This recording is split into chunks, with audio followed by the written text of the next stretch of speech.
Nagsimula na ang peace talks sa pagitan ng Amerika at Russia para tapusin na ang lumalalang digmaan nito kontra Ukraine.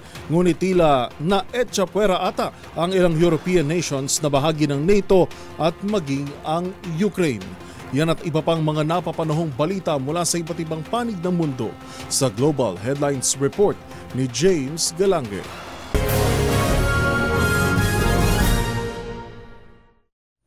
Nagsimula na sa Riyadh, Saudi Arabia ang peace talks sa pagitan ng Estados Unidos at Russia para resolbahin na tapusin na ang halos 11 taong digmaan nito kontra Ukraine. Ngunit hindi na isinama ni US President Donald Trump ang Ukraine, gayon din ang iba pang bansa na kasapi ng North Atlantic Treaty Organization o NATO at Amerika na ang bahala sa pakikipag-usap. Giit naman ng Ukraine, hindi ito tatanggap ng anumang kasunduan na ipapataw na walang pahintulot ito.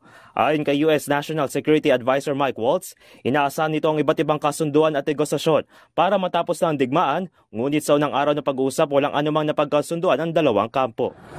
Samantala na pag-alamang tahimik na tinutulungan ng ilang US tech giants ang Israel kontra sa militanteng grupo na Hamas na gumagamit umano ng isang AI o Artificial Intelligence Technology tool.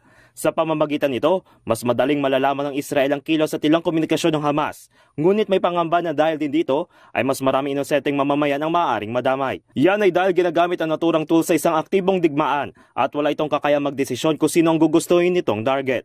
Magugunitang nagaya ng warrant of arrest ang International Criminal Court o ICC laban sa Israel dahil sa umano'y genocide o ang pagdamay ng mas maraming inosenteng individual kaysa sa adikain ng naturang gyera.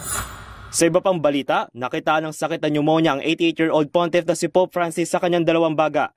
Ito ay ayon sa naging resulta ng kanyang mga laboratory test at chest x-ray. Dahil dito, kinakailangan ng dagdag na drug therapy para sa Santo Papa. Kasunod ang inindad nitong bronchitis dahil ng pagkantalan ng kanyang homilya noong nakarang linggo. Dati na nagkasakit at tinanggalan ng bahagi ng kanyang kanang baga dahil sa sakit at pleurisy na muntik na nitong ikamatay. At yan ang mga nakalap nating balita mula sa iba't ibang panig ng mundo. Para sa MBC TV Network News, sa ngalan ni James Galange, ito si Dustin Bayog ng DZRH TV. Una sa Pilipinas, una sa Pilipino.